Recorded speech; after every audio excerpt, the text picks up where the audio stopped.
अस्सलाम वालेकुम पाकिस्तान। अहमद काशान सिद्दीकी आपको पब्लिक प्रो विद काशान में खुशामदीद कहता हूं। तो क्या आप भी पाकिस्तान आर्मी, एयरफोर्स और नेवी का हिस्सा बनना चाहते हैं? ये वीडियो आपके लिए बिलखसूस उन स्टूडेंट्स के लिए है जो अभी अपने एफएससी कंप्लीट करने वाले हैं, क्योंकि फरवरी और मार्च में फाइनल एग्जाम होते हैं और बिल्कुल उनके एग्जाम्स के ख़त्म होने के साथ ही पाकिस्तान आर्मी, नेवी, एनफोर्स में अपनी इनटेक्स आ जाती हैं। तो आज मैं आपको मुकम्मल प्रोसेस बताने वाला हूँ कि आप किस तरीके से पाकिस्तान के दिफाई इदारों का हिस्सा बनेंगे। लेकिन अगर अभी तक आपने मेरा चैनल सब्सक्राइब नहीं किया, पहले सब्सक्राइब कर लें ताकि आपका मेरा साथ जो है वो जुड़ा रहे। ओके, सबसे पहले आपने आना है गूगल में और यहाँ पर आपने लिखना है आके join Pakistan army, same Pakistan PAF और नेवी। तो जो भी है, जहां पर जिस भी फोर्सेस में आप इंटरेस्टेड हैं, जिस भी फोर्स का हिस्सा बनने में आप इंटरेस्टेड हैं, वो आप यहाँ पे आके सर्च कर लीजिएगा। ओके, इसके बाद हम लेट्स सपोज ज्वाइन कर लेते हैं जी। तो ये मेरे सामने जो है ओपन हो जाएगी पाकिस्तान आर्मी की वेबसाइट। अच्छा, अब रिक्वायरमेंट्स क्या हैं, कौन कौन अप्लाई कर सकता है, कैसे करेंगे, तमाम बातें मैं आपको सिखाऊंगा। तो कौन कौन से कोर्सेज होते हैं नॉर्मली? पीएमए, जो नॉर्मली लॉन्ग कोर्स जिसको हम कहते हैं, पाकिस्तान मिलिट्री एकेडमी, उसका लॉन्ग कोर्स होता है। टेक्निकल कैडेट कोर्स है, आईसीटीओज हैं यानी जो मास्टर्स बेस पे आते हैं, एवीएन है, लॉन्ग कोर्स है। इसमें जो बाकी डिफरेंट कोर्सेज हैं, शॉर्ट कोर्सेज हैं, कैडेट बनने के हैं, मेडिकल कोर्सेज हैं एंड सो ऑन। तो ये वेबसाइट है जहाँ पे आके आप अप्लाई कर सकते हैं।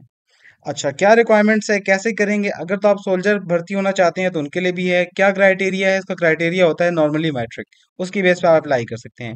आईसीटीओज आप देख सकते हैं, कमीशन 2025। जी हाँ, ये कमीशन टेस्ट है, यानी आप as a commission officer join करेंगे।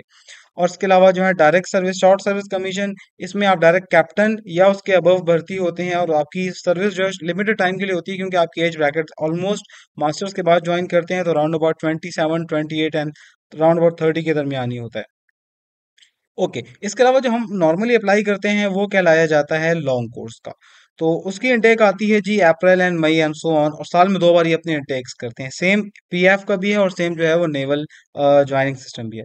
तो मैं आपको सबसे पहले एक कोर्स का बता देता हूँ ताकि आपको आइडिया हो जाए कि आप किस तरीके से पार्ट बनेंगे। नॉर्मली लॉन्ग कोर्स के लिए अप्लाई किया जाता है पीएमए लॉन्ग कोर्स। आप यहाँ पे उसकी एलिजिबिलिटी चेक कर सकते हैं। अभी क्योंकि ऑनलाइन नहीं है तो यहाँ पर स्टेटस नहीं है, मगर डिटेल आपको बता रहे हैं। यानी आपकी उम्र 17 साल से लेकर 22 साल के दरमियान में चाहिए तो अप्लाई कर सकेंगे। आप अनमैरिड हो तो अप्लाई करेंगे। देखें, बता रहे हैं कि 1 मई 2025 से जो है ये बाकायदा तौर पे अपनी इंटेक का आगाज कर देंगे। मेल भर्ती होती है लॉन्ग कोर्स में। 5'4" जो है वो मिनिमम हाइट है आपकी। Weight as per body mass होना चाहिए, यानी बीएमआई आपकी होनी चाहिए। एलिजिबल क्राइटेरिया क्या है? ये अच्छा सॉरी, रजिस्ट्रेशन देखें, जो लास्ट गुजर चुकी है वो आपको यहाँ पर उसकी डिटेल्स बताई जा रही है। यानी साल में 2 बार इनटेक होता है, मई में और अगस्त के एंड में राउंड अबाउट ये स्टार्ट हो जाते हैं प्रोसेस सारा।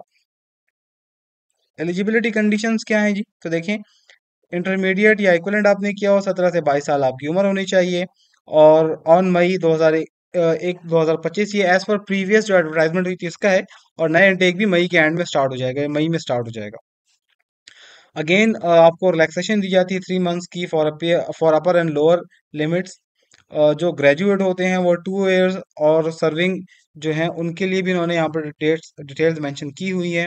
अगर आपकी बीबी ऑनर्स है तो भी आप अप्लाई कर सकते हैं। आप याद रखिएगा, आपके पास सिर्फ 3 चांस होते हैं जिंदगी में, पूरी जिंदगी में, इन फोर्सेस के लिए अप्लाई करने का मतलब ये है कि जब आप आईएसएसबी में अपेयर होंगे। आईएसएसबी क्या है? आईएसएसबी होता है कि चलें मैं आपको डिटेल से बताता हूँ। अच्छा, जब आप इन इस क्राइटेरिया में कंप्लीट कर लेते हैं और आपके मार्क्स वगैरह एफएससी के और ये सारी चीज़ें कंप्लीट होती हैं, देखिए 55% लिखा हुआ है या इक्वलेंट में। और कैंडिडेट सिक्योर करेंगे 60% मार्क्स अपने बैचलर्स डिग्री में जो अप्लाई कर रहे हैं। अच्छा, इसके अलावा इन एलिजिबिलिटी इन कंडीशन में है कि अगर आप ट्वाइस रिजेक्टेड हो आईसीएसबी में तो भी आपको आगे पीएमए के लिए अप्लाई आप नहीं कर सकते हैं।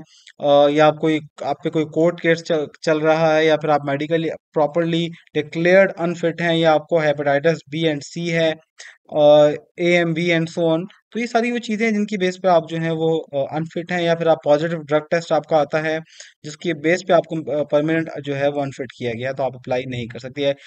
तो ये सारी वो चीज़ें हैं। अब जो मेन इंपॉर्टेंट चीज़ है वो ये है, आपको जो बतानी है वो ये है कि आप इनिशियली अप्लाई करते हैं, यहाँ पर लिखा हुआ है बटन अप्लाई का, आप उस पर क्लिक करेंगे, अप्लाई करेंगे, आप टेस्ट देंगे, इनिशियल टेस्ट जो कि आर्मी के जो सिलेक्शन सेंटर्स होते हैं, मेरे ख्याल में पेशावर में है, कराची में है, तमाम बड़े बिग सिटीज़ में 4-5 सेंटर्स हैं, वहाँ पर आप टेस्ट दे के क्लियर करेंगे। टेस्ट क्लियर करने के बाद जो है ये इनिशियल प्रोसेस होता है, आपका इंटरव्यू होता है, आपकी रनिंग वगैरह होती है और आप जो है वो इनिशियल क्लियर कर लेते हैं। इसके बाद आप जाते हैं आईएसएसबी में।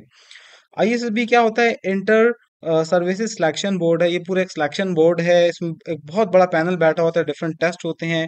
नॉर्मली पहले तो 5 डेज का था, मेरे ख्याल में अब उसके डेज भी कम हो चुके हैं। वहाँ पर आपके टेस्ट होते हैं मुख्तलिफ किस्म के, पहले 48 टेस्ट थे, अब उसके साथ साथ चीज़ें जो हैं वक्त के साथ साथ अपडेट होती रहती हैं। जब हम इस पे आगे एसएसबी पे लेक्चर बनाएंगे तो आपको उसके बारे में भी बता दूंगा। तो जब आप पहली बार जाएंगे तो वो फ्रेश अपीयरेंस होती है, आपको वो पहला चांस हो गया। अगर वो टेस्ट में आप रिकमेंड ना हुए, नॉट रिकमेंडेड हो गए, तो फिर आपको एक चांस और दिया जाएगा, सेम कंडीशंस में आप जाकर अप्लाई करेंगे और आपको आईएसएसबी के ले जाएगा। ये दो चांस होते हैं कि आप इसमें अपियर कर सकते हैं अपने आप को।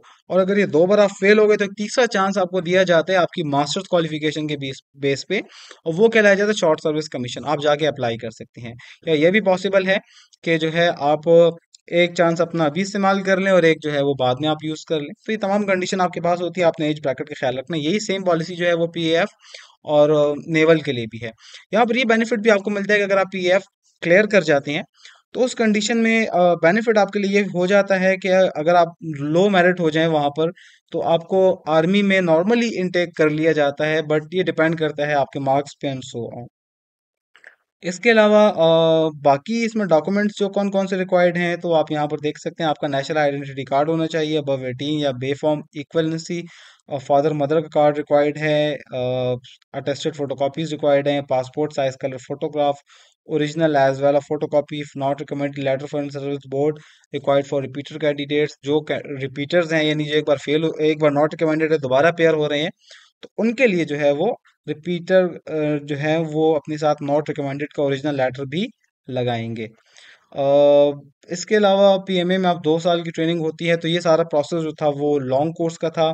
सेम प्रोसीजर जो है वो शॉर्ट कोर्स का भी है, सिर्फ वहाँ पर डिफरेंस ये आ जाता है कि अच्छा ये तमाम डिफरेंट कोर्सेज हैं। पीएमए लॉन्ग कोर्स है, टेक्निकल कैडेट कोर्स अगर आप इंजीनियरिंग से रिलेटेड हैं, लेडी कैडेट कोर्स में खवातीन के लिए एक स्पेशल पैकेज होता है, खवातीन मुख्तलिफ शोबों में अपने आप को अपनी सलाहियतें दे सकती हैं। नॉर्मली ये वार जोन में नहीं होता, यानी वार वार जो है वो इसमें इंक्लूडेड नहीं होती।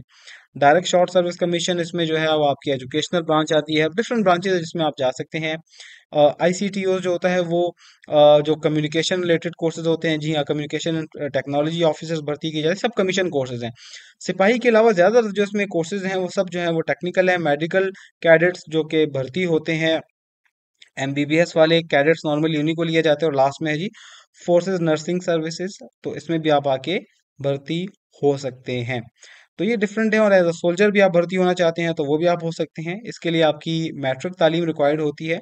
अहलियत की शराइत यहाँ पर देखें, लिख सकते हैं सिपाही जनरल ड्यूटी सिपाही जो भर्ती होते हैं मैट्रिक या इससे ज़्यादा, बलूचिस्तान खैबर पख्तूनख्वा से गुज़मशुदा अजला और शहदा के बच्चों के लिए कम अज़ कम मिडल क्लर्क, वो तमाम चीज़ें आप यहाँ पर मेंशन कर सकते हैं। सिपाही भर्ती होना चाहते हैं तो बाकी जितनी भी हैं उसमें आप direct as a commission officer भर्ती होते हैं।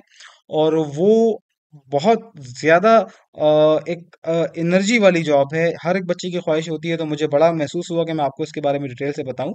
तो अगर यकीनन आप इंटरेस्टेड हैं और आप चाहते हैं कि अपना कैरियर फोर्सेस में बनाएं, तो फिर आपको चाहिए कि आप अपनी एग्ज़ाम के ख़त्म होने के फ़ौरन 7 दिन की तैयारी शुरू कर दें।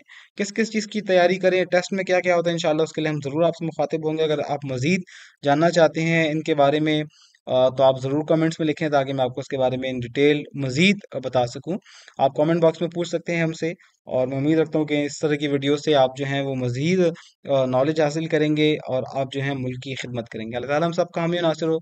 पाकिस्तान पाइंदाबाद।